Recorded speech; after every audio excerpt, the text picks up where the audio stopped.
अस्सलाम वालेकुम, good morning, सुबह बखैर। हम कल यहाँ पर जब बारिश की बात कर रहे थे तो बहुत सारे दोस्तों थोड़ी सी बारिश हुई थी, लेकिन फिर भी कंसिडरेबल हुई थी और बहुत से इलाकों में हुई थी। तो हमारी इस्लामाबाद में, लाहौर में दोस्तों से बात हुई और उन्होंने कहा कि भाई यहाँ तो खुश्क और शदीद सर्दी की लहर ख़त्म होने का नाम नहीं ले रही। दुआ करें कि हमारे यहाँ भी कुछ बादल बरसें। इट इज़ लिटरली अनप्रेसिडेंटेड कि जनवरी आधे से ज़्यादा गुजर गया और इस्लामाबाद और लाहौर पंजाब में जिस तरह से जनवरी में मुतवक्के होती हैं सर्दी की बारिशें होती थी, अच्छा सर्दी की बारिशें नहीं हुई, लेकिन सर्दी कोई ऐसी सर्दी है, you know I was there like a week 10 days back, लेकिन मैं अपने फैमिली से बात कर रही थी और वो कह रहे थे कि बरकरार है, बिल्कुल उसी तरह सर्दी है जिस तरह मैं अभी देख के आई थी। एंड ऑफ कोर्स आपको पता है सर्दी के साथ वो बीमारियां वगैरह भी होती हैं और स्मोक का तो हम जिक्र करते ही रहते हैं, लेकिन अगर बारिश हो जाए ना तो बहुत बेहतरी आ जाए। ना इस्लामाबाद में बारिश हो रही है, पहाड़ों की बात करें तो वहाँ पर उस तरह से बर्फ़बारी नहीं हो रही है, मामूल से कम बर्फ़बारी रिकॉर्ड की गई है, which ultimately affects water supply as well, और जो दरियाओं में पानी आता है उस पर भी उसका असर पड़ता है। So let's see and wait and pray कि जितनी बारिशों की हमें ज़रूरत है उतनी बारिशें तो अल्लाह मियाँ बरसा दे, क्योंकि एट टाइम्स फिर ज़रूरत से ज़्यादा हो जाती हैं तो फिर वो भी हमारे कंट्रोल से बाहर हो जाती है। वो तो खैर हो ही जाता है, लेकिन अभी तो हो ही नहीं रही ना, तो उसका बाद में सोचेंगे। खैर बारिश और नो बारिश, इलेक्शंस बिल्कुल हो रहे हैं और इलेक्शंस की वो जो एक गहमा गहमी होती है जिसका हम जिक्र करते रहते हैं, जो हमें एक्चुअली इस बार बहुत ज़्यादा नज़र नहीं आ रही, वो लगता है it is picking up steam a little bit, या स्लाइटली, वही हम जिक्र भी कर रहे हैं। पीपल्स पार्टी के बाद मुस्लिम लीग नून की इलेक्शन मुहिम जो है वो अब जोर पकड़ रही है। Peoples Party was literally the first one to start, लेकिन अब सारे आ गए हैं, अब दिल्ली कितने रह गए हैं। मुस्लिम लीग नून के कायद नवाज शरीफ भी जलसों से खिताब कर रहे हैं और हाफिजाबाद के बाद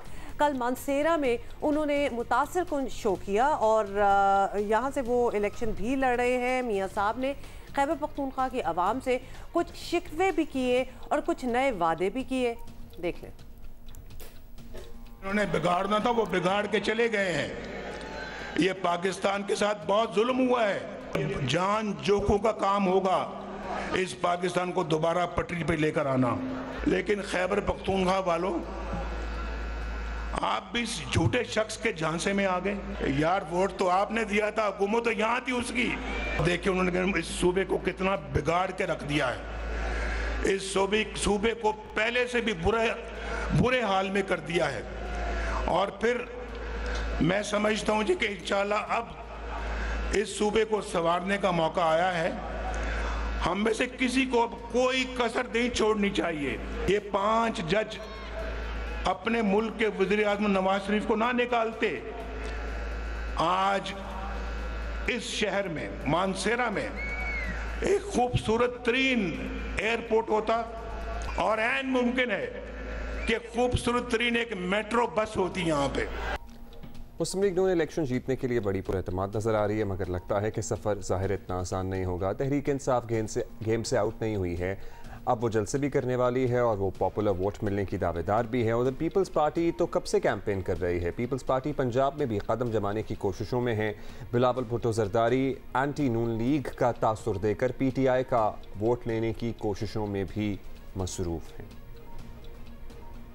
मैं PTI के कारकुन से मुखातिब होना चाहता हूँ, इसलिए जिस वहशत से नून लीग इनसे आज इंतकाम ले रहे हैं, मैं नून लीग के जुल्म से गुजरा हूँ और जो जुल्म मैंने देखा है, मेरे खानदान ने देखा है, मेरे कारकुन ने, मेरे जियालों ने देखा है, मैं नहीं चाहूँगा कि किसी भी सियासी कारकुन ये इस जुल्म से गुजरना पड़े। साथ ही आपको बता दें कि मुस्लिम लीग नून का एतमाद अपनी जगह, लेकिन पंजाब में हालात करवट बदलते दिखाई दे रहे हैं और नून लीग और मुस्लिम लीग काफ के दरमियान सीट एडजस्टमेंट भी वैसी नहीं हो सकी जैसी दोनों को तवक्को थी। ये कहना गलत ना होगा कि नून लीग के लिए इंतखाबात का मैदान इतना भी आइडियल नहीं जितना शायद वो समझ रहे हैं। So yes, a lot is yet to happen. And we have to see this all. Senior तज्ज़ियाकार सोहेल बड़ाइत साहब, हम इन्हें पॉलिटिकल साइंटिस्ट कहते हैं। बहुत शुक्रिया बड़ाइत साहब। बड़ाइत साहब, अब इलेक्शन ज़ाहिर है ज़्यादा दूर नहीं है, अब तो सभी जमातें भरपूर मुहिम भी चला रही हैं। बिल आखिर नून लीग भी मुहिम करती हुई नज़र आ रही है, टेम्पो सॉर्ट ऑफ बन रहा है। सबसे लेट एंट्री मुस्लिम लीग नून ने ही दी है, जलसे तो ठीक ही हैं, लेकिन इतनी ताख़ीर से मुहिम शुरू करने का आपको लगता है उन्हें नुकसान होगा? और आपकी उनके हलकों से डिफरेंट लोगों से बात हुई, क्या डिले था? जी, ताख़ीर तो डेफिनेटली हो गई है, और ज़ाहिर है ये माजी के इलेक्शन से इसलिए भी मुख्तलिफ है कि जो पहले दो पार्टियां मुतारफ दोनों चलाती थी कैंपेन, पीटीआई कैंपेन नहीं चला रही, ना उनकी कोई मरकज़ी लीडरशिप अभी निकली है। नून की लीडरशिप भी मुतज़ब्ज़ब है, कॉर्नर मीटिंग्स उनकी ज़रूर जो है कैंडिडेट्स कर रहे हैं, लेकिन वो जो तवानाई, जोश और वो जो इंतखाबात की गहमा गहमी होती थी वो अभी तक पैदा नहीं हुई, जो कि होनी चाहिए अगर ताकि इलेक्शन जो है इसमें लोगों को अपने इजहार का मौका मिलना होता है, उन्होंने अपनी चॉइस करनी होती है। तो मेरा ख्याल है कि इसके लिए इलेक्शन कमीशन को और जो हुकूमत है और जो बाकी भी अदारे हैं उनको थोड़ी तनाबें जो कसी हुई हैं उनको थोड़ा ढीला छोड़ना चाहिए, ताकि अब तो इलेक्शन की फ़ज़ा है। आज बैरिस्टर गौहर साहब का जो बयान छपा है बड़ा मानी खेज़ है, और तो वड़ाइद साहब को लगता है कि अभी भी वैसा जोशो वलवला नहीं है जैसा रिवायती तौर पर हुआ करता है। अच्छा वड़ाइद साहब, पीपल्स पार्टी के हवाले से भी आपसे पूछना चाहेंगे, बिलावल भुट्टो उन लोगों में शामिल हैं जो कई माह से इलेक्शन मुहिम जो है वो चला रहे हैं। अभी हम जिक्र भी कर रहे थे कि he was literally the first one. Punjab उनका खुसूसी फोकस भी रहा है और सूबे में पीपल्स पार्टी को जिंदा करने की कोशिश बिल्कुल हो रही है। तो पहले तो थोड़ा सा हम तारीखी पस मंज़र जानना चाहते हैं आपसे कि पीपल्स पार्टी पंजाब की एक बहुत बड़ी पॉलिटिकल फोर्स होती थी नॉट टू लॉन्ग अगो, तो उसका पंजाब में असर कम कब हुआ, कैसे हुआ? देखिए, जो पीपल्स पार्टी की यहाँ पे पंजाब में मेन जो थी वो पार्टी हुआ करती थी, आप देखें 1980 में 1990 में कि मोहतरमा बेनज़ीर का निकल जाना, दूसरा जो था एंटी एस्टेब्लिशमेंट से प्रो एस्टेब्लिशमेंट होना, तीसरा 2013 की जो हुकूमत थी उसकी परफॉर्मेंस और पंजाब में कुछ ना कर सकना, ये तीसरी वजह थी। और मैं जो है एक चौथी वजह ये भी थी कि जो मेन राइवल पार्टी थी नून सी, उनसे जब इनका इत्तेहाद हो गया तो उसके बाद से एक राइवल पार्टी की ज़रूरत थी जो कि पीटीआई ने पूरी कर दी। तो ये वो बड़ी बड़ी वजूहात हैं जिससे तारीख़ी तौर पर पीपल्स पार्टी का सेंट्रल और नॉर्थ पंजाब में जो है वो वजूद बहुत कम हो गया, और अब कोई खाल सीट जो है कोई उम्मीदवार अपने ज़ोर से जीत जाए, वगरना वोट से जीतना मुश्किल है। हाँ, साउथ पंजाब के अंदर अब भी बेल्ट्स हैं, लेकिन उसमें भी पर्सनैलिटीज़ की वजह से हैं। अगर वो पर्सनैलिटीज़ निकल जाएं, मखदूम अहमद महमूद निकल जाए या मुजफ्फरगढ़ से खर निकल जाएं, तो वहाँ पीपल्स पार्टी का फिर वोट इतना नहीं है कि वो जीत सके। जी वड़ाई साहब, 2008 की एक्चुअली जो हुकूमत थी, जो पहले कोalition बनाई थी 13 में, तो फिर मुस्लिम लीग नून ही आई थी हुकूमत में, और फिर 18 में इमरान खान। अब वड़ाइद साहब, अब बिलावल ने पंजाब में जो जलसे किए, काफ़ी लोग भी नज़र आए, फिर पीटीआई और दीगर सियासी मुखालफिन के लिए हमदर्दी के एक दो बोल ज़रूर कह जाते हैं। वो मकसद अपेरेंटली शायद यही हो कि जितना एंटी PMLN वोट है वो अपनी तरफ ले आएँ। क्या वो इस पोजीशन में आ चुके हैं कि पंजाब में बड़ा सरप्राइज़ दे सकें मुस्लिम लीग नून को? देखिए, जहाँ तक जो उन्होंने हलका चुना है ना, ये एक रिस्की हलका था, ये कोई सेफ सीट नहीं है पीपल्स पार्टी की। लेकिन लाहौर में ये इस सीट पे पिछली दफ़ा असलम गिल लड़े थे, लेकिन उस वक्त पीटीआई नहीं थी, तो उन्होंने अच्छे वोट लिए थे। ये जो हलका है इसमें मिनॉरिटी वोट भी है, लेबर वोट भी है।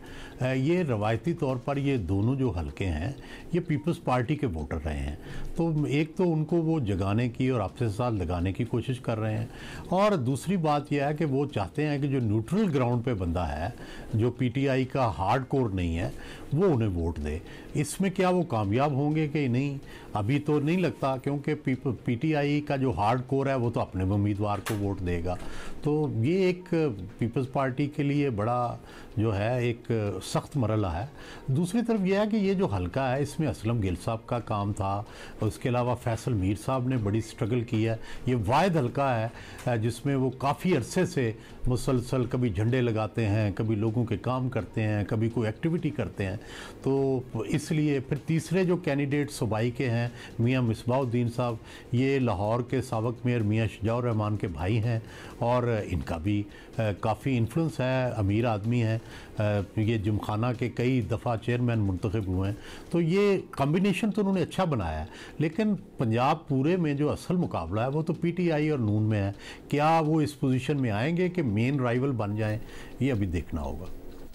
लेट्स सी क्या होता है, देखना तो बहुत कुछ है। बहुत शुक्रिया, सुहेल वड़ाइच साहब हमारे साथ मौजूद थे। सो बेसिकली बहुत कुछ हो रहा है, बहुत अलायंसेस हो रहे हैं। पंजाब के लिए आपको पता है कि हमेशा एक वो जो लड़ाई होती है वो सही एक कॉन्टेस्ट जिसको कहते हैं वो नजर आता है, कहते हैं ना? हाँ, वो भी हो जाता होता है। अभी बैटलफील्ड वाली कोई चीज़ नजर नहीं आ रही।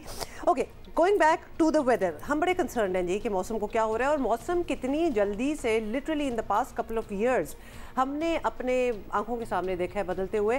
जैसे कि आपको पता है कि लाहौर और गिरदोनवाह के लोगों को तकरीबन हर साल ही सर्दियों में धुंध और स्मॉग की परेशानी का सामना रहता है। ये पिछले 10 साल में हम ज़रा ज़्यादा होते हुए देख रहे हैं, 10-15 कर लें, उससे पहले कुछ खास नहीं होता था। स्मॉग के ख़िलाफ़ कोशिशें भी जारी हैं, लेकिन जिस किस्म की धुंध अब इस्लामाबाद में देखी जा रही है ये कुछ गैर मामूली है। ये पहले मनाजिर जो है वो नहीं मिलते थे। रोज़ाना दर्जनों फ़्लाइट्स जो हैं वो कैंसिल हो रही हैं, बाकियों के रुख जो हैं वो मोड़े जा रहे हैं। सफ़र के लिए मोटरवे मुश्किल से दोपहर 12 से शाम को समझ लें 3-4 बजे तक खुली रहती है और इस्लामाबाद भी माहौलियाती तब्दीलियों के असरात की जद में डेफिनेटली नजर बारिश नहीं हो रही है। ये सिलसिला कब तक जारी रहेगा? ये सारा बड़ा कंसर्निंग है मामला इस्लामाबाद के शहरियों के लिए। मौसम और माहौलियाती उमूर के माहिर जवाद मेमन हमारे साथ मौजूद हैं, उनसे पूछ लेते हैं। जवाद साहब, अब इस्लामाबाद में हल्की की धुंध सर्दियों में रहती थी, इसे खूबसूरत मौसम में शुमार किया जाता था, लेकिन इस बार काफ़ी हदी हो गई है, सब कुछ लिटरली बंद पड़ा हुआ है। क्या ये इस्लामाबाद के लिए अनप्रेसिडेंटेड है, गैर मामूली है? इस्लामाबाद और इसके गिरदोनवाह में आने वाले दिनों में धुंध का जो सिलसिला है उसमें फ़िलहाल कोई खातिर जो है वो रिलीफ मिलता हुआ नज़र नहीं आ रहा है। मौजूदा ये जो शदीद धुंध का सिलसिला है ये मज़ीद 4 से 5 दिन तक कंटिन्यू कर सकता है, जिसकी बुनियादी वजह फ़िलहाल पाकिस्तान भर में कोई भी खातिर या सिग्निफिकेंट वेस्टर्न डिस्टर्बेंस या मगरबी हवाओं के सिस्टम के ज़ेर असर इन इलाकों में बारिशों का ना होना है। जनवरी के आखिरी दिनों में एक बार फिर मगरबी हवाओं के जो सिस्टम है वो इस्लामाबाद और पाकिस्तान के दीगर इलाकों पर असरअंदाज होना शुरू होंगे, तो ही ये जो धुंध का सिलसिला है इसमें काफ़ी हद तक इंशाल्लाह रिलीफ मिलेगा। तेज़ बारिशों और हवाओं का रुख तब्दील होने के बाद ही धुंध जो है वो उसकी शिद्दत में काफ़ी हद तक कमी आएगी। उम्मीद इस बात की भी है कि जनवरी के आखिरी दिनों में या फिर फरवरी के स्टार्टिंग के हफ्ता 10 दिनों में धुंध जो है वो इन इलाकों में काफ़ी हद तक ख़त्म होती हुई भी नजर आएगी।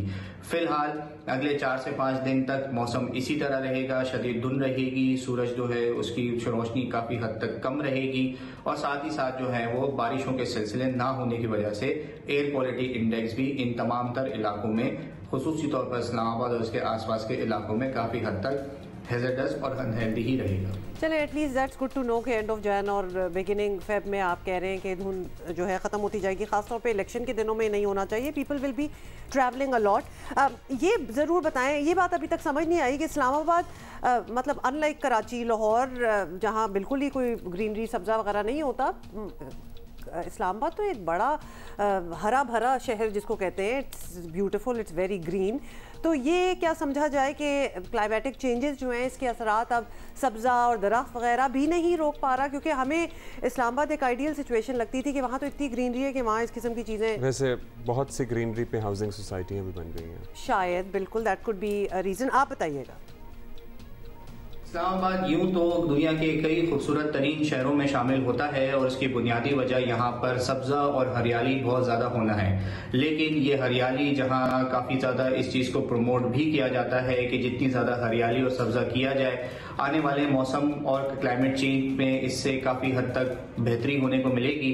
लेकिन इस्लामाबाद में इन दिनों जो कि मौसम देखने में आ रहा है जहाँ पर शदीद धुंध का सिलसिला है, स्मोक के जो मसले मसाइल हैं वो काफ़ी ज़्यादा हैं। एक लंबे अरसे से इन इलाकों में जो है वो एयर क्वालिटी इंडेक्स बहुत ज़्यादा हैजर्डस देखने में आ रहा है। ये इस बात की भी निशानदही करता है कि क्लाइमेट चेंज की जो सिवियरिटी है वो इन इलाकों में, खुसूसी तौर पर पाकिस्तान के शहरों में अब इतनी ज़्यादा हो गई है कि इतना ज़्यादा सब्जा और हरियाली होने के बावजूद भी मौसम को जो है वो बहुत ज़्यादा जो है उसमें कोई फ़र्क महसूस नहीं हो रहा है। जब भी क्लाइमेट चेंज की वजह से मौसम ख़राब होना शुरू होता है, एयर क्वालिटी, बारिशों का ना होना और धुंध का पड़ना जो है वो इस बात की जीती जागती मिसाल है कि ना सिर्फ हरियाली बल्कि इसके लिए कई ज़्यादा मजीद एफर्ट्स करने की ज़रूरत है ताकि आने वाले नस्लों को क्लाइमेट चेंज के असरात से जो है वो महफूज किया जा सके। बहुत शुक्रिया आपका, थैंक यू जवाब मेमन साहब। तो यही लगना स्टार्ट हो गया ना कि कुछ भी कर लो, मतलब ग्रीनरी भी कर लो, दरख्त उगा लो, ये वो, बट जहाँ क्लाइमेटिक ये सारे चेंजेस होने हैं वहाँ होंगे। अच्छा, और नथिंग कैन स्टॉप देम। जनवरी के आखिर और फरवरी के शुरू में ही मौसम ज़रा खुलता हुआ नज़र आएगा, ये भी बात बता दी गई है कि अभी तो एक हफ़्ता ऑलमोस्ट इसी किस्म की सूरत हाल रहेगी।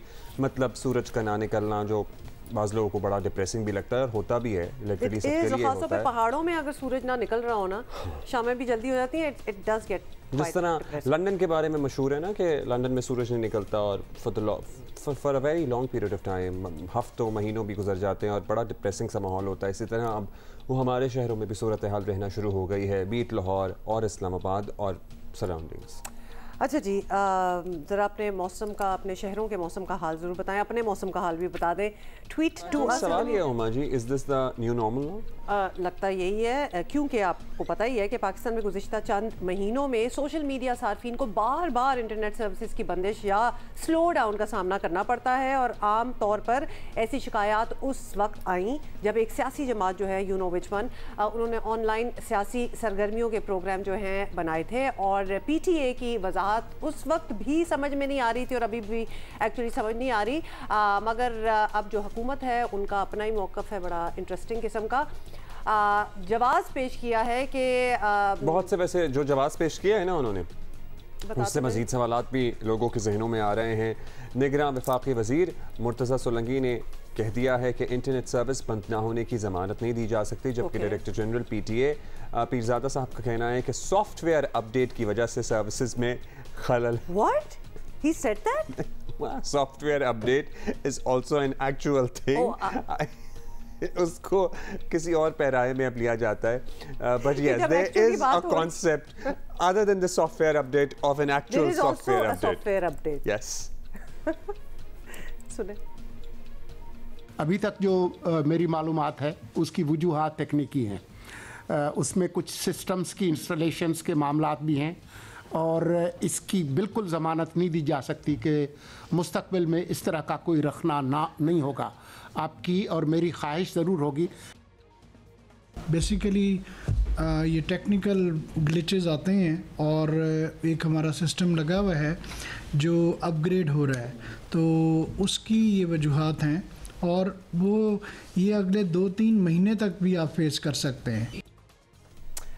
अच्छा, अब बात यह है कि कौमी इदारों और शख्सियात के ख़िलाफ़ एक नेगेटिव प्रोपेगेंडा की कोई हिमायत ऑब्वियसली नहीं करता, लेकिन इंटरनेट आज के दौर की एक बुनियादी ज़रूरत बन चुकी है, तो उसको आए दिन बंद कर देना, लोग बड़े तकलीफ़ में चले जाते हैं। भाई हुकूमत के मौक़िफ़ से लगता है कि आइंदा भी इंटरनेट सर्विस की बंदिश या स्लो डाउन के झटके जो है ना, वो अब्दुल्ला हमें मिलते रहेंगे। हाँ, this is not going away any time soon. Probably ये एक्सपैंड ही होगी सूरत हाल, शायद मज़ीद बंदिशों का सामना करना पड़े या देखना पड़े।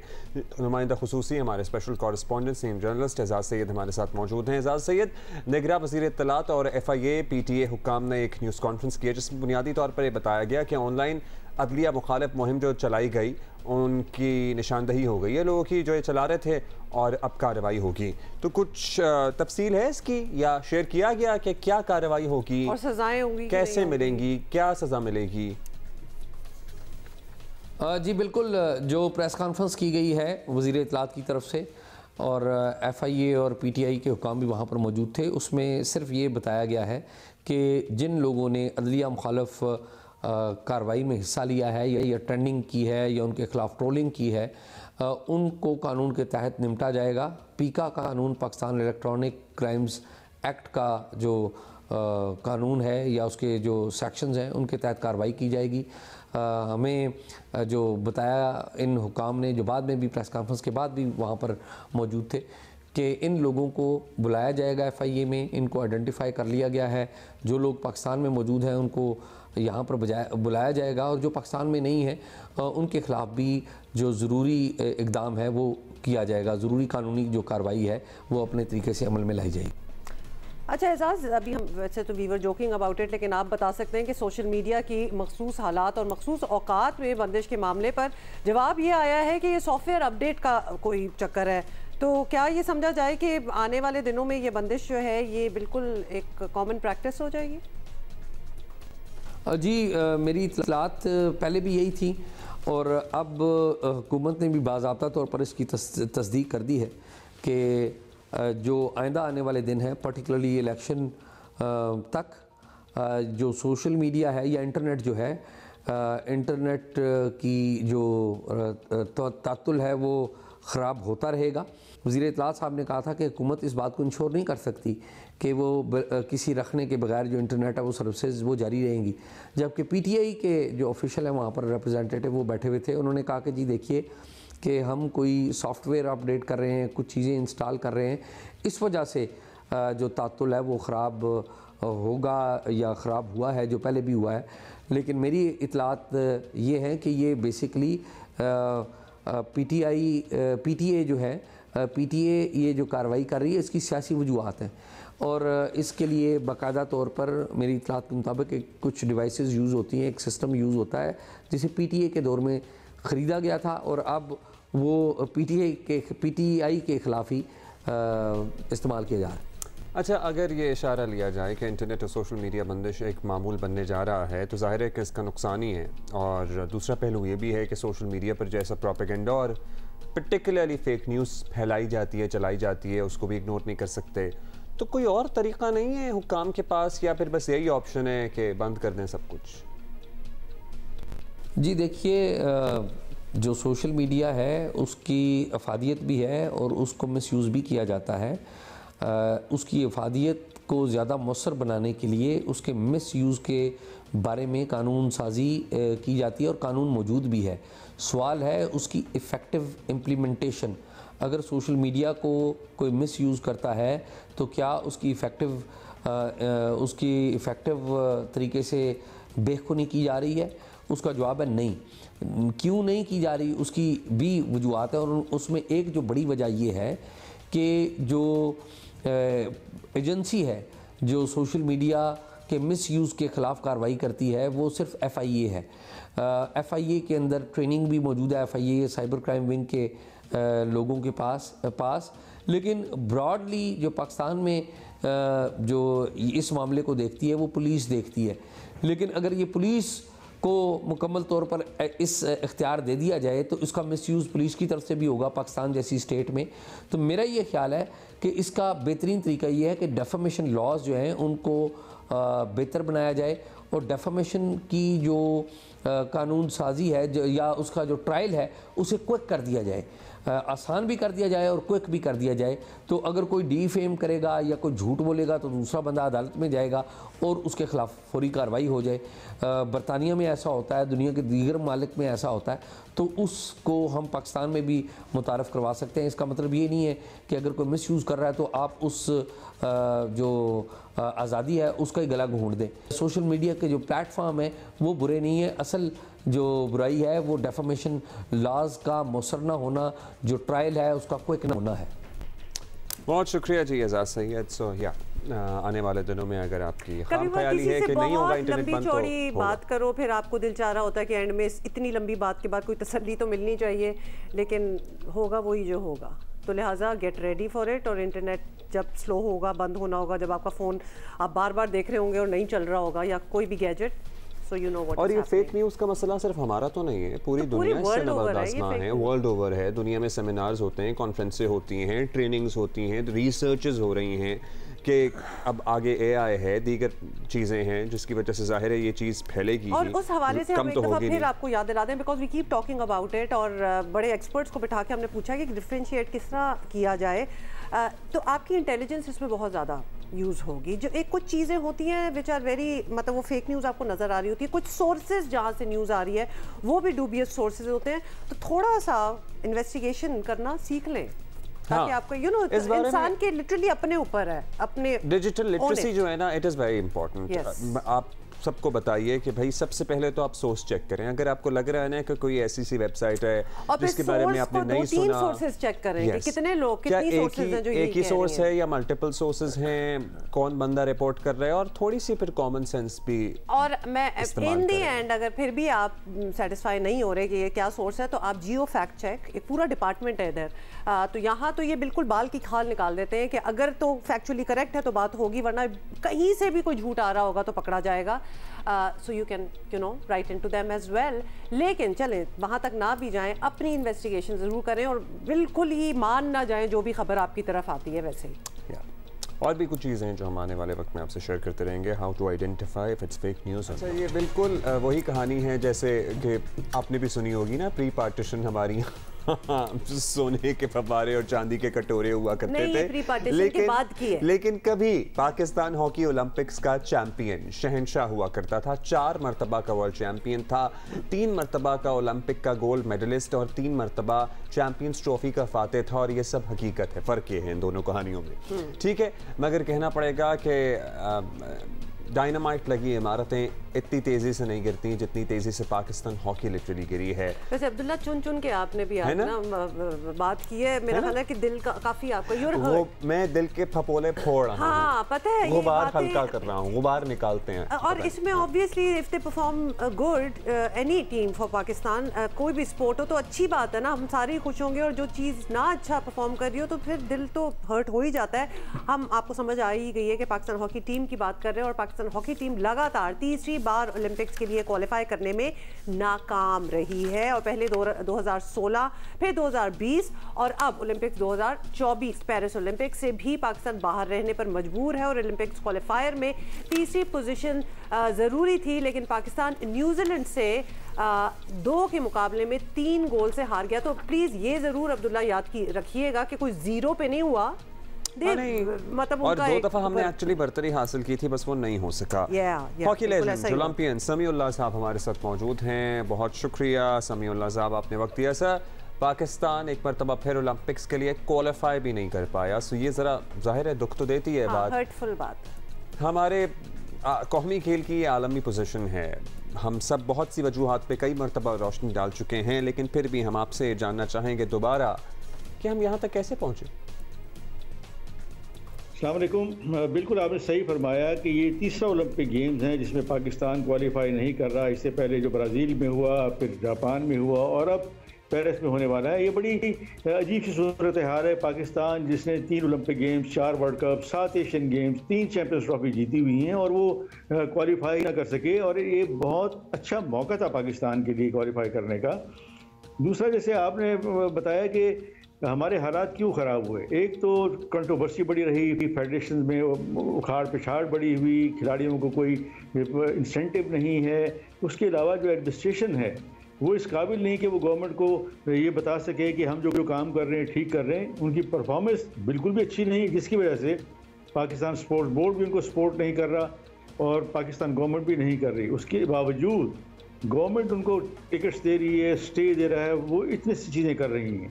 तो हमें इन सब चीज़ों को ठीक करना होगा। अगर पाकिस्तान जो कि नेशनल स्पोर्ट्स है, जैसे मैंने बताया उसकी इतनी अचीवमेंट्स हैं, अगर ये सब चीज़ें ठीक करनी हैं तो फिर फेडरेशन को ठीक होना होगा, खिलाड़ियों के लिए फैसिलिटी प्रोवाइड करनी होगी, उनकी ग्रूमिंग अच्छी करनी होगी, तभी पाकिस्तान की हॉकी टीम कहीं पहले 10 में और फिर 8 में आएगी। अच्छा, ये बताएं, अमूमी तौर पर ये माना जाता है कि जो जिस शोबे का मास्टर हो उस शोबे को ठीक वही कर सकता है। तो पाकिस्तान हॉकी में गुज़िश्ता 2 दिहाइयों में बहुत बार हमने देखा है olympians, gold medalist, world cup जीतने वाले लेजेंड्स के पास भी इख्तियार रहा है, लेकिन वो भी हालात को बेहतर ना कर सके। तो इसकी क्या वजह आपको नज़र आती है? बिल्कुल ठीक कहा आपने कि मुझे अफसोस इस बात का है कि अख्तर रसूल जो कि ओलंपियन है, कासिम ज़िया जो को ओलंपियन थे, उसके बाद शहबाज सीनियर सेक्रेटरी रहे, आसिफ बाजवा सेक्रेटरी रहे, बड़े अच्छे ओलंपियन रहे, लेकिन मेरे ख्याल में उनके जो मोटिव्स ठीक नहीं थे, उनकी लॉन्ग टर्म प्लानिंग अच्छी नहीं थी। उनका ख्याल यही था कि कोई हम एक छोटा मोटा टूर्नामेंट जीत जाएंगे तो उससे बहुत कुछ हो जाएगा। अब दुनिया में आप स्टैंडर्ड देखें कि बेल्जियम जो छोटा सा मुल्क है, हॉलैंड देखें, जर्मनी देखें और उसके साथ कोरिया को देखें, आप जापान देखें, मलेशिया, ऑस्ट्रेलिया और हॉलैंड की मैं बात ही नहीं कर रहा, उन्होंने एक इतना अच्छा सेटअप बना दिया, एक अच्छा सिस्टम बना दिया कि वो उनको कुछ नहीं करना पड़ रहा, सिर्फ नंबर ऑफ प्लेयर बढ़ा रहे हैं वो। तो हमने वो नहीं किया। और ओलंपियन जो हमारे थे, हालांकि उनको सब पता था, हमने लिख के भी उनको दिया, अगर वो थोड़ा सा भी उसको इम्प्लीमेंट करते तो पाकिस्तान में अभी भी हॉकी खेली जा रही है, खिलाड़ी मौजूद हैं, और सिर्फ उनका टेम्परामेंट, फिजिकल फिटनेस और उसके साथ साथ ग्रूमिंग चाहिए। अच्छा, एक राय ये भी है कि ग्रूमिंग चाहिए, टेम्परामेंट, फिजिकल फिटनेस की आप बात कर रहे थे। पैसा भी अगर क्रिकेट जैसा जाए, एक राय ये है तो नौजवानों में इंटरेस्ट भी ज़्यादा पैदा होगा, नया टैलेंट भी निकलेगा। लेकिन फिर भी नौजवानों में अभी भी मुझे लगता है इंटरेस्ट है। Those who play they play. लेकिन we are also talking about incentive. हाँ, सो आपको लगता है कि इस आर्गुमेंट में वजन है, हुकूमत क्या कर सकती है इस सिलसिले में? देखिए, हुकूमत बहुत कुछ कर रही है और अवाम भी बड़ा सपोर्ट कर रही है, लेकिन सिर्फ और सिर्फ पाकिस्तान हॉकी फेडरेशन को कुछ ऐसी प्लानिंग करनी चाहिए कि अपनी रैंकिंग बेहतर करें। हम अपने साथ वाले मुल्क का मिसाल दें तो वो तीसरे चौथे नंबर पे घूम रहे हैं। हर खिलाड़ी ऑलमोस्ट 15 मिलियन पर एनम उनकी उसकी इनकम है। उसके अलावा उसकी परमानेंट जॉब है मुख्तलिफ डिपार्टमेंट्स पे या मुख्तलिफ जो उनके इदारे हैं। तो हॉकी पिछले 10 सालों से, और लीग भी लोकल हो रही है, तो उनके 10 सालों से हॉकी बहुत अच्छी है और खिलाड़ी भी बड़े आसूदा हैं। अगर हम हमारे ज़माने को देख लें, हमारे बाद के ज़माने को 94 तक को देख लें, तो जितने भी खिलाड़ी थे वो बिल्कुल ठीक थे, फाइनेंशियली बिल्कुल ठीक थे, इंसेंटिव था। जो नए खिलाड़ी थे उनको पता था कि पाकिस्तान टीम में आएंगे तो डेफिनेट उनको कहीं ना कहीं अच्छी जॉब मिलेगी और उनका फ्यूचर सिक्योर होगा। तो पाकिस्तान हॉकी फेडरेशन की सबसे बड़ी खामी ये है, और उसके साथ हुकूमत पाकिस्तान की गलती ये है कि उन्होंने लाइकिंग डिसलाइकिंग को प्रिविलेज दी, जो आप बाकी सब स्पोर्ट्स में भी देख रहे हैं, जो नापैद हो चुकी, लेकिन उर्दू के लिए लड़ाई झगड़ा हो रहा है। अगर इसको हुकूमत पाकिस्तान मॉनिटर करे तो पाकिस्तान में टैलेंट है, और मुझे उम्मीद है कि पाकिस्तान कुछ ना कुछ दुनिया के लेवल पे कर सकता है। अच्छा, बहुत शुक्रिया आपका, बहुत शुक्रिया आपका समीउल्लाह साहब। ये सारी कथा कहानी सुन के, क्योंकि हमारा कौमी खेल, लेट अस नॉट फॉरगेट, ये कौमी खेल की बात हो रही है। लगता है ना कि कोई नया स्पोर्ट आया है जिसमें हमें कुछ खास पता नहीं है, we are not doing well. No, we are talking about हमारा नेशनल स्पोर्ट। अच्छा, चलिए एक राय भी सामने है, कंट्रोवर्सी समझ लीजिए। पेरिस ओलंपिक्स के लिए हम क्वालिफाई नहीं कर सके और हमारे head coach Shahnaz Sheikh New Zealand को दूसरा गोल देने पर चिराग पाबी हो गए। उन्होंने कहा कि भाई नाक़िस और जानिबदाराना एम्पायरिंग ही वजह है जिसकी वजह से पाकिस्तान ओलंपिक्स में आगे नहीं जा सका। यह हमारा हक था, इससे हमें महरूम किया गया है। और न्यूजीलैंड के दूसरे गोल पर रेफरल मांगा। टीवी एम्पायर ने कहा कि वहाँ कैमरा नहीं है, बॉल क्लियर नज़र नहीं आ रहा, तो उन्होंने मुरद इल्ज़ाम ठहराया टीवी एम्पायर को, जिस पर मुकाबला बराबर हुआ। और पाकिस्तानी हेड कोच ने प्रेस कॉन्फ्रेंस में इस तमाम मुद्दा बयान किया, जिस पर सर्टनली सवालात तो उठ रहे हैं। नहीं, ठीक है, इनके तहफ़्फ़ुज़ात मेक सेंस एज वेल, लेकिन ये तहफ़्फ़ुज़ात तो इस स्पेसिफिक मैच के लिए है ना। बाकी जो स्पोर्ट की हालत हुई है पाकिस्तान में, वो इतने वजूहात जो हैं वो सब कुछ, वो तो दैट स्टेज। तो इस मैच के हवाले से आप क्या कह रहे हैं? Fine, that could be one of the reasons. अच्छा जी, इससे पहले हम बात कर रहे थे मौसम की, बारिश हो नहीं रही है इस्लामाबाद को। और इन द मीन टाइम आप लोगों ने कुछ तस्वीरें भी भेजी हैं इस्लामाबाद की, मुझे तो काफ़ी खूबसूरत अच्छा भाई, हमारे पास टाइम नहीं है, हमने ज़रा ताज़ा सूरत हाल मालूम करनी है। इस्लामाबाद एयरपोर्ट पे फ़्लाइटें उतर नहीं रही हैं, ज़िंदगी मुतासिर है। We thought we'll speak to our correspondent, बात करेंगे। कल से ज़रा टेंशन सी पड़ी हुई है, और टेंशन आप सुन के भी हैरान रह जाएंगे कि क्यों यह हमारी अपनी नाअहली है, ये हमारी प्रायोरिटीज़ नहीं हैं, क्योंकि हम जिन्ना स्टेडियम इस्लामाबाद वक्त पर तैयार नहीं कर सके। तैयार क्या नहीं कर सके, हम उसमें फ्लड लाइटें नहीं लगा सके। और ये हम पहले जिक्र कर चुके हैं इस चीज़ का, ये नहीं है कि वो सारों को अभी याद आया हो।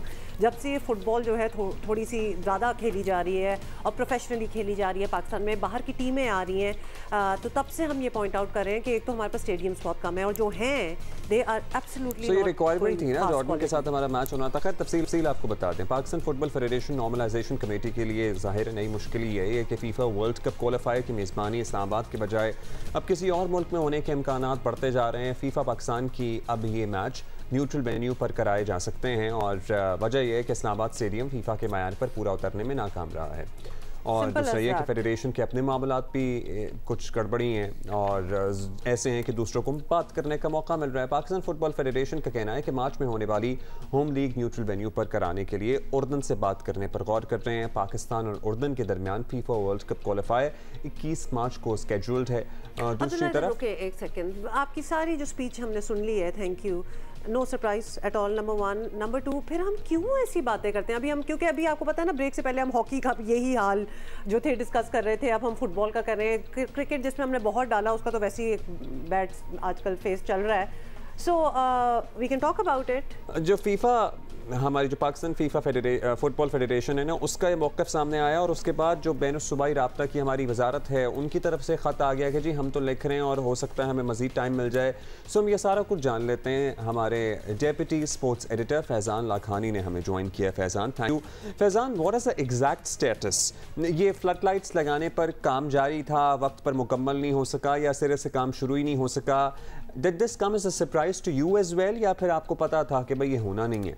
नहीं, सरप्राइजिंग तो नहीं है, बट अगेन इस पे सवाल उठते हैं कि पाकिस्तान स्पोर्ट्स बोर्ड जिसको पता था काफ़ी अरसे से कि ये लाइट्स का एक इशू है, क्योंकि जब कंबोडिया की टीम यहाँ पर आके खेली थी जो प्री क्वालिफायर था और उसके बाद जो ताजिकिस्तान से पाकिस्तान के क्वालिफाइंग राउंड का पहला मैच था, उस दौरान भी ये बातें उठी थी। अगर आपको याद होगा जो नवंबर में पाकिस्तान ने मैच खेला था वो डे लाइट पे खेला था, वो रात का मैच नहीं खेला था। तो उसकी वजह भी यही थी कि जो जिना स्टेडियम की जो लाइट्स जिना स्टेडियम में लगी हुई है, बट वो फीफा के मयार के मुताबिक नहीं है। फीफा ने स्टैंडर्ड सेट किए हुए हैं मैचेस को होस्ट करने के लिए, हर वेन्यूज के लिए, और पूरी दुनिया के लिए बराबर है।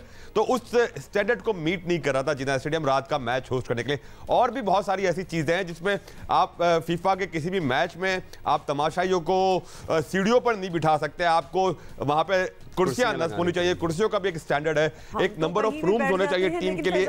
ये बताएं, ये सारी प्रॉब्लम्स जो हैं, ठीक है, हम बड़े यूज्ड टू हैं इनसे, मुझे तो कोई सरप्राइज नहीं लग रहा। इधर हम इस्लामाबाद यानी पाकिस्तान क्वालिफायर बना ही कैसे था कि यहाँ क्वालिफाइंग मैचेस किए जाएं? हम वेन्यू किस तरह बन गए थे जब ये सारे प्रॉब्लम्स हमेशा से थे? देखिए, ये होम एंड अवे की बेसिस पे ये मैचेस होते हैं, तो पाकिस्तान के होम मैचेस थे और पाकिस्तान को वो अपने होम पे करने थे। जिस तरह ताजिकिस्तान का मैच पाकिस्तान ने खेला या कंबोडिया का मैच पाकिस्तान ने खेला, बट क्योंकि मार्च में अब मैच होना है, मार्च में डे मैच इसलिए नहीं कर सकते कि रमजान का महीना होगा, उसमें अमूमी तौर पर दोपहर में स्पोर्ट्स की एक्टिविटीज बहुत महदूद होती हैं। तो पाकिस्तान फुटबॉल फेडरेशन का यही मौक़िफ़ था कि हम शाम के बाद मैच करें, लेकिन उसके लिए वही लाइट्स का इशू। अच्छा भाई, ये तो पाकिस्तान फुटबॉल फेडरेशन ने बता दिया कि गौर कर रहे हैं कि जी हम किसी न्यूट्रल वेन्यू पे करा लें। फिर एक ख़त भी सामने आ गया जिससे अपेरेंटली ये तासुर मिला कि मज़ीद वक्त अपेरेंटली मांगा जाएगा, प्रॉब्ली हम अपने ही स्टेडियम में ये मैच करा लें, शायद हम तब तक लाइटें नस्ब कर लें।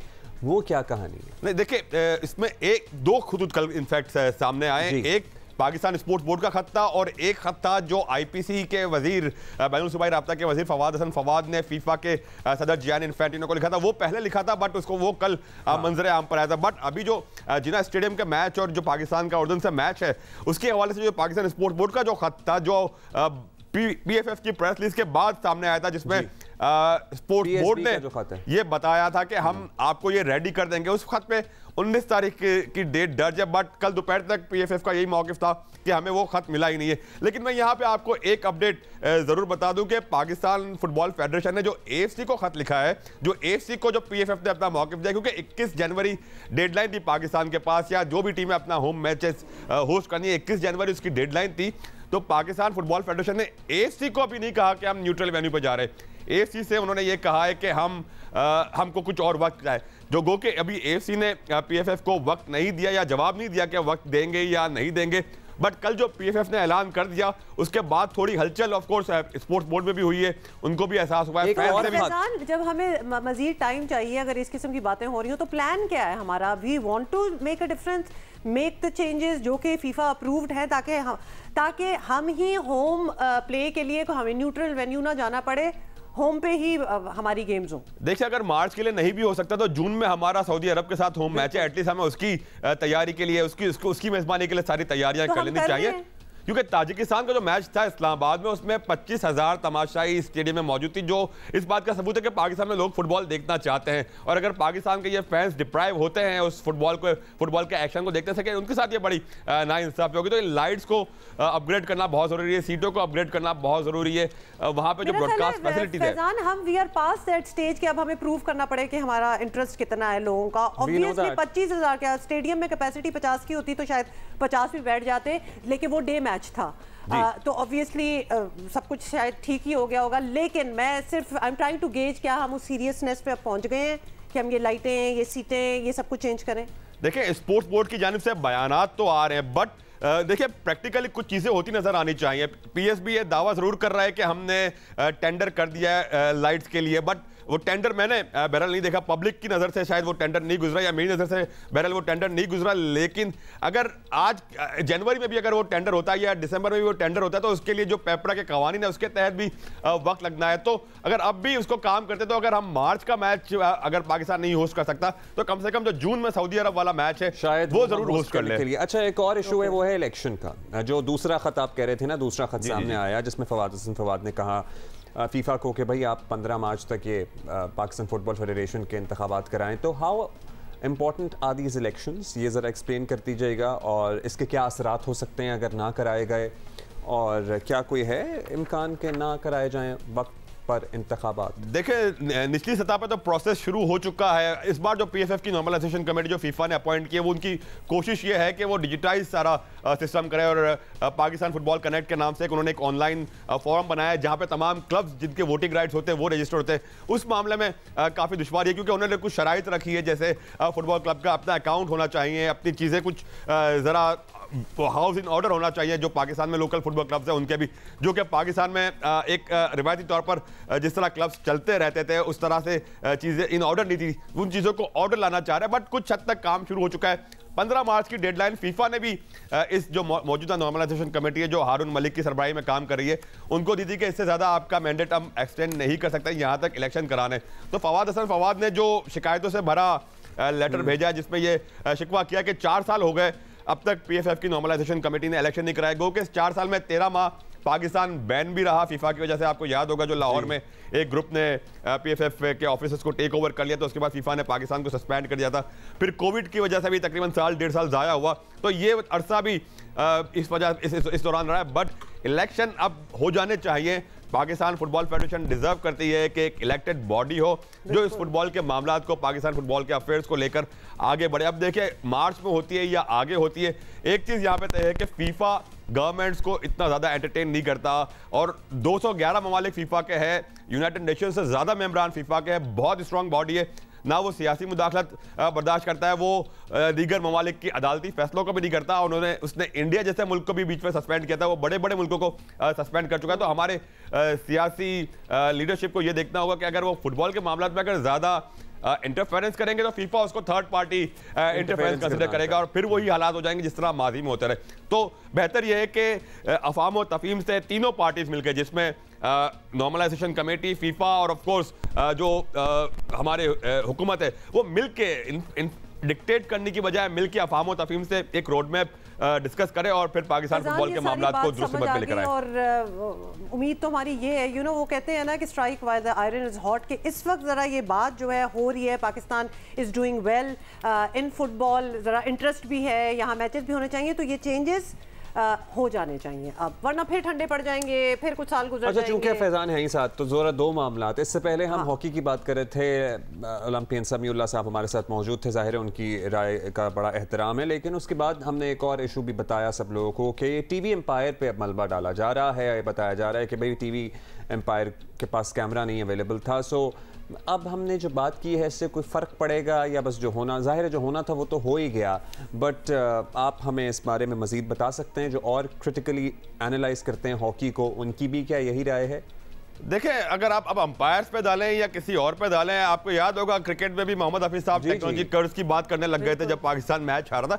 ये हमें ये एक्सक्यूजेस तलाश नहीं करने चाहिए, हमें मानना चाहिए कि हम we were not good enough, हम बर्तरी लेकर भी हार गए हम, और ये एक तसलसल चला आ रहा है, माजी में भी हम आखिरी 10-12 मिनट में हम हार जाते, तो इसमें कहीं ना कहीं स्किल सेट का भी मसला है। गो के पाकिस्तान ने हॉकी बुरी नहीं खेली, लेकिन अंपायर्स पे डालना यहाँ पे इतना मुनासिब नहीं होगा। हम टाइमिंग भी गलत है, मतलब हमारे हारने का, क्वालिफाई ना करने का वो एम्पायर वाला रीजन नहीं था।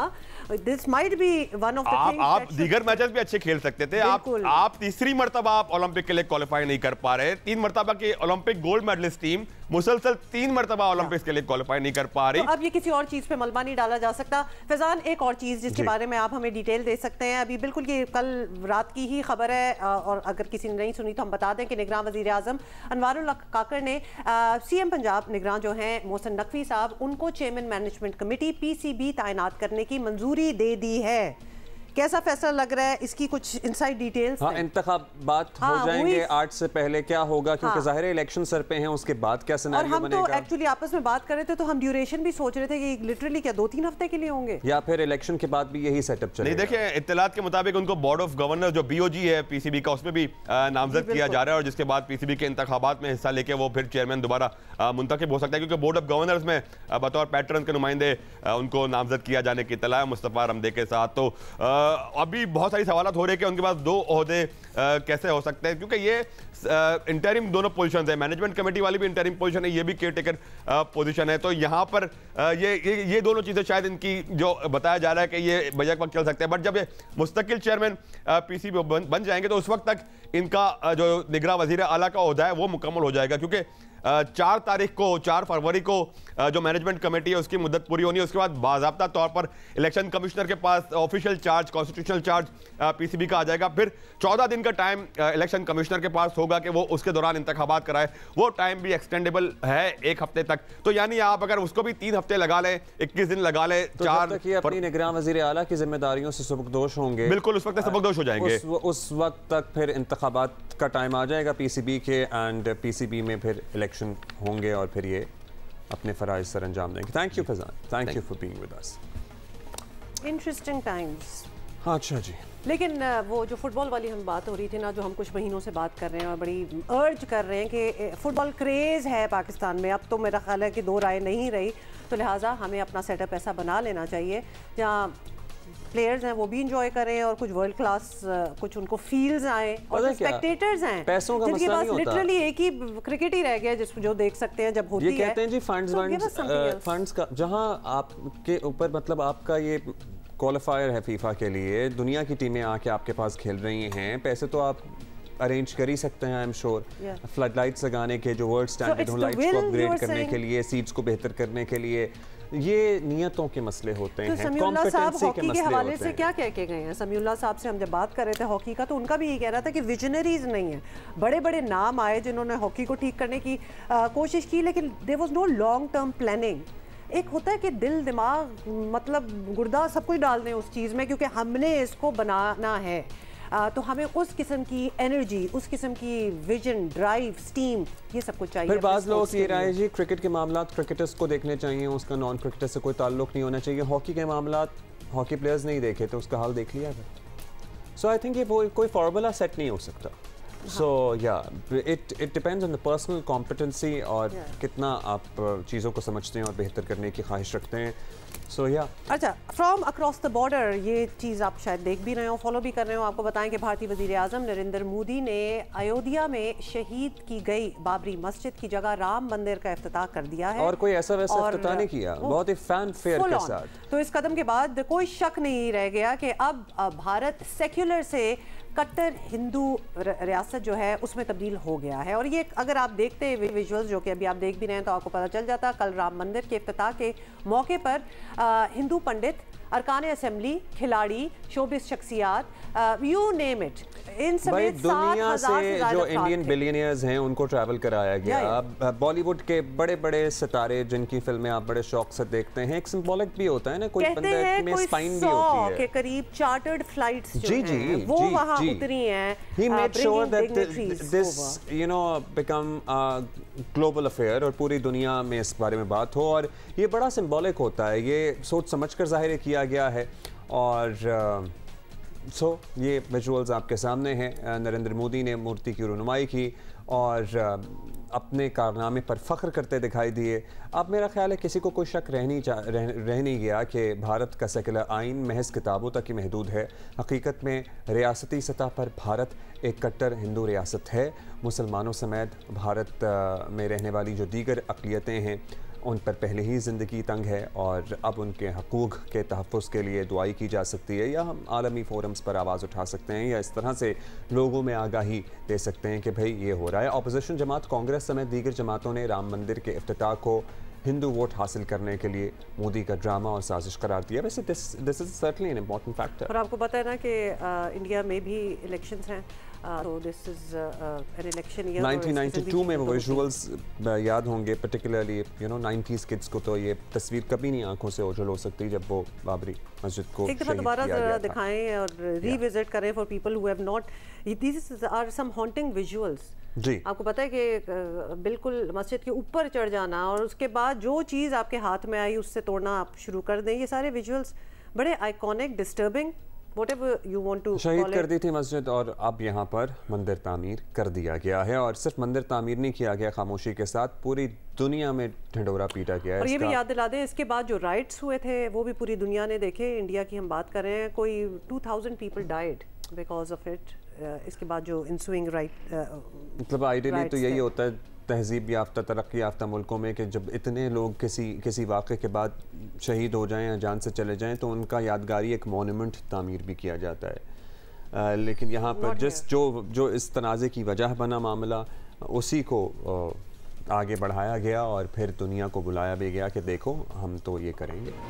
कराची के हालात की बात कर लेते हैं। और आपको पता ही है कि कराची पहले ही बरसों से डाकुओं और स्ट्रीट क्रिमिनल्स की जन्नत बना है। और पिछले साल से नया खौफनाक सिलसिला ये शुरू हुआ है कि फ़ोन छीनने या फिर जो भी डकैती करने आ रहे होते हैं वो उस सारे छीनने में वारदातों में ज़रा सी मुज़ाहमत भी अगर लोग कर लेना तो उनको मार दिया जाता है, एक्चुअली उनको कत्ल कर दिया जाता है। और रवां साल अभी जो शुरू ही हुआ है उसके पहले 20 रोज़ में कराची में डकैती की कोशिश के दौरान मुज़ाहमत पर 10 से ज़ायद अफराद कत्ल हो चुके हैं ऑलरेडी। This is tragic.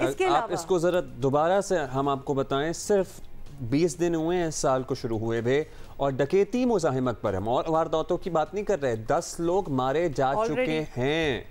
अच्छा, इसके अलावा भत्ते की पर्चियां जो हैं मिलने और दुकानदारों पर फायरिंग के वाक़यात भी होने लगे हैं। तो ये भी कोई चीज़ जो है, ये नहीं कुछ आपको एक तो सीसीटीवी फुटेज में ना की वजह से अब सब कुछ नज़र आ जाता है कि क्या हो रहा है, किधर हो रहा है। मगर मामला यहाँ तक महदूद नहीं, इलेक्शन में चंद दिन रह गए हैं और कराची में सियासी मुखालफिन में लड़ाई झगड़े के वाक़यात भी बढ़ने लगे हैं। मुख्तलिफ सियासी जमातें एक दूसरे पर मारपीट के इल्ज़ामात भी लगा रही हैं, जो कि इलेक्शन के इर्द गिर्द हमने देखा भी है। इस किस्म की चीज़ें हो जाती हैं, लेकिन ऑफ कोर्स अगर ऑलरेडी इतना वॉलेटाइल माहौल हो। ये देखें, हम तस्वीर दिखा रहे हैं बंदे की, आप इसे पहचानते होंगे शायद, किसी के जानने वाला तो होगा ना। बात ये है कि ये बंदे की तस्वीर जो हम आपको दिखा रहे हैं उसने कोई कोशिश नहीं की खास कि वो अपना मुंह छुपाए। तो अब ये भी एक हो गया कि ढिठाई से आते हैं, लूटते हैं। दे नो कि they are surrounded by CCTVs, but it doesn't matter. It does not matter. फिर इलेक्शन सर पर हैं। अब इस सारी सूरत हाल में क्या होना है ये भी देखना बाकी है। लेकिन एडिशनल IG कराची खादिम हुसैन रिंद ने कहा है कि इलेक्शन में सियासी कारकुनों का आपस में लड़ना झगड़ना मामूल की बात है, लेकिन आपको पता नहीं लगता कि कब ये मामूल की लड़ाई किसी दंगे फसाद में तब्दील हो जाए। निगरान वज़ीर इत्तलात सिंध अहमद शाह साहब ने हमें ज्वाइन किया है। थैंक यू शाह साहब for being with us this morning. Shah साहब, ज़ाहिर है अब आप जो निगरान सिंध हुकूमत है उसकी तरफ से जवाबदेह हैं या आप बताते हैं कि क्या चल रहा है क्या नहीं चल रहा।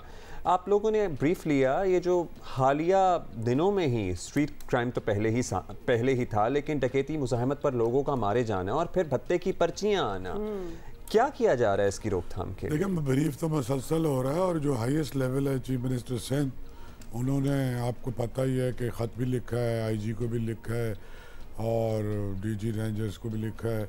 उसके अलावा ये मुसलसल एक अमल है। कल मैंने जब मुझे जियो से ये फ़ोन आया, क्योंकि मेरा महकमा पुलिस या होम तो नहीं है, तो मैंने IG साहब को फ़ोन किया। IG साहब ने कहा कि जी अभी मेरे जो है CCP और DIG ऑपरेशन आपसे बात करेंगे। फिर CCPO का फ़ोन आया, फिर ये बहुत सारा पलंदा मुझे पकड़ा के गए कि ये इस तरह से फिगर नीचे गई हैं, ऊपर गई हैं।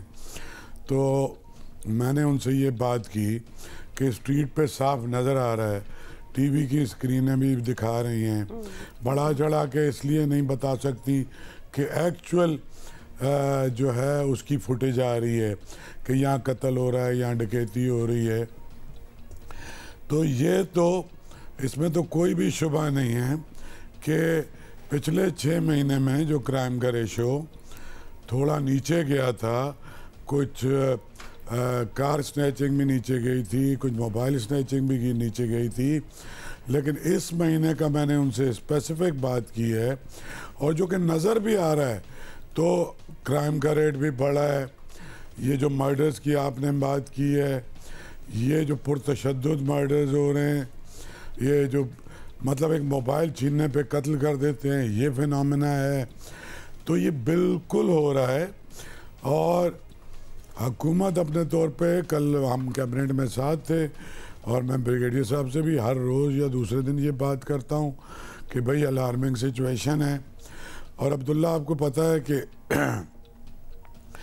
ये जब ये अफ़गानियों का मामला हुआ तो हमारे यहाँ पहले ये ट्रेंड नहीं था, छोटे छोटे मगर होते थे मोबाइल करके और इलेक्ट्रॉनिक मार्केट में, चोर बाज़ार में बेच देते थे 10% 20% कीमत पे। और अब ये हुआ कि जब से ये दूसरे एलियंस आ गए, इस तरह के लोग हो गए, दूसरे सूबों के भी बहुत सारे इस तरह के, बहुत सारी पॉलिटिकल सिचुएशन है, बहुत सारी 1 लाख लोग जो है ना वो इस शहर में मुख्तलिफ सोर्सेज हैं ऑथेंटिक, वो कहते हैं कि ड्रग्स एडिक्ट हैं। जी बिल्कुल, ये तो हमने मेयर साहब को भी बहुत बार कहते हुए सुना है शाह साहब, लेकिन ये बताएं कि करना क्या है। तो मेयर से भी कल मेरी बात हुई, मैंने उन्हें भी फ़ोन किया कि मैं जियो जा रहा हूँ, तो आप मुझे बताइए कि मैं क्या कहूँ कि ये ढक्कनों का। तो उन्होंने वही कहा कि देखिए जी यही मसला है, ड्रग्स हैं। अब हम ये जो शेरशाह कपाड़ी बाज़ार में जो चोर बाज़ार है जहाँ ये सारे ले जाके बेचते हैं, उसको भी हमने कंट्रोल करने की कोशिश कर रहे हैं। दूसरा COD पे अपना प्लांट लगा लिया हमने, तो वो सीमेंट के बने हुए होंगे और उनको उठाना भी इतना आसान नहीं होगा। देखिए बुनियादी मसला बेरोज़गारी है, महंगाई है, माशी सूरत हाल है और एक अननव हुए हुए लोग, 3 करोड़ की आबादी है। तो ये बहुत सारे इश्यूज़ हैं, मैं कोई चीज़ जस्टिफाई नहीं कर रहा। फिर जब भी इलेक्शन आती है, आपको पता है कि बहुत सारे लोग इस मौके पे उन्हें पता होता है कि पुलिस एजेंसियां, उनका फोकस कहीं और लगा हुआ है, बढ़ जाता है। तो बिल्कुल सूरत हाल। अब इसके लिए मरबूत हिकमत अमली भी चाहिए ना, क्योंकि शाह साहब अब ज़ाहिर निगरान हुकूमतों का काम है इलेक्शन कराना। इलेक्शन में तो बहुत ही कम वक्त रह गया है। आप लोगों ने आई एम श्योर इजलास होते होंगे, सर जोड़ कर बैठते होंगे कि अमन और अमान को पूरे सिंध में कैसे मेंटेन रखना है, कोई सियासी लड़ाई झगड़ा ना हो, वैसे लॉ एंड ऑर्डर मेंटेन रहे और इलेक्शन खुशउस्लूबी से अपने अंजाम को पहुँचे। देखिए कम से कम केयरटेकर गवर्नमेंट की कोशिश तो यही है, लेकिन फिर वो वही करते हैं। अभी इस हफ्ते कल ही बात हुई है कि तमाम जितने भी स्टेक होल्डर हैं सिक्योरिटी रिलेटेड, तमाम को चीफ मिनिस्टर साहब ये जो इसी हफ्ते बुला रहे हैं और बुला के comprehensive policy regarding election security भी बना रहे हैं। कल ही कोई इनको पैसे भी रिलीज़ हुए हैं, 62 करोड़ रुपए इनके इलेक्शन की मोबिलाइजेशन, फूड और बाकी गाड़ियाँ, फ्यूल, उसके लिए हुए हैं। गवर्नमेंट हर तरह से सपोर्ट कर रही है और गवर्नमेंट ये एक्सपेक्ट कर रही है, गवर्नमेंट ऐसी चेंजेस भी कर रही है। फिर आपको पता है कि IG साहब ने खुद कहा है कि जी पुलिस के अंदर से भी हमने बहुत सारे ऐसे लोग पकड़े। लेकिन आप सही कह रहे हैं, ना आप मुतमैन हैं, ना मैं मुतमैन हूँ, ना CM साहब मुतमैन है, ना इस शहर का कोई शहरी मुतमैन है। मेरे ख्याल में जितना कुछ पुलिस से कर रही है, इससे ज़्यादा कुछ करने की ज़रूरत है। ज़ाहिर है शाह साहब, आप तो ये आप जिम्मेदारियां निभा रहे हैं, लेकिन उससे पहले तो आप एक पक्के कराची आइट हैं, आप कराची के रहने वाले हैं, बसने वाले हैं, इस शहर में लोगों को जानने वाले हैं। एक और इशू जो हम तक सोशल मीडिया के ज़रिए, ट्विटर पे और टिकटॉक पे लिटरली हमें लोग पूछते हैं कि भाई ये जगह जगह कोने कोने पे पुलिस एहलकार, ट्रैफिक पुलिस एहलकार नाके लगा के खड़े हो जाते हैं। एक मोटरसाइकिल वाला जो मुश्किल अपनी बाइक में 100 या 150 का पेट्रोल डलवा पाता है, या तो उन्हें चालान दे दिया जाता है या पैसे लेकर उन्हें छोड़ दिया जाता है। तो इस पे भी एक गौर ख्वास है। और दूसरा ये कि दीगर जो पुलिस वाले हैं, जो काली वर्दी वाले पुलिस वाले हैं, जो ट्रैफिक पुलिस वार्डन्स नहीं हैं, वो लोगों से लाइसेंस का मुतालबा कर करके, हालांकि उनकी जो रिस्ट्रिक्शन नहीं है, और लोग डरते हैं। बहुत से लोग कहते हैं जी हमें डरते हैं, ऑल्दो हमें पता होता है कि ये इनको पूछना नहीं चाहिए और ना ही हमें इनको दिखाना चाहिए क्योंकि इनकी ज्यूरिसडिक्शन में नहीं आता, लेकिन लोग खौफजदा हो जाते हैं। हुमा आप बिल्कुल सही कह रही हैं। ये इश्यूज तब तक रिजॉल्व ही नहीं होंगे जब तक वर्दी की मौजूदगी में लोग जो हैं उनको एक एहसास होना चाहिए तहफ़्फ़ुज़ का। उसके बजाय लोग खौफज़दा होते हैं कि खुदा न खास्ता हमारे साथ क्या होगा। उसके मल्टीपल रीज़न्स हैं, आपको मुझसे ज़्यादा पता है। एजुकेटेड पढ़े लिखे लोगों को पुलिस में आने की ज़रूरत थी कि उनको लाया जाए, उनकी सैलरीज भी फिर उसी हिसाब से हों कि प्रायोरिटीज़ के ऊपर।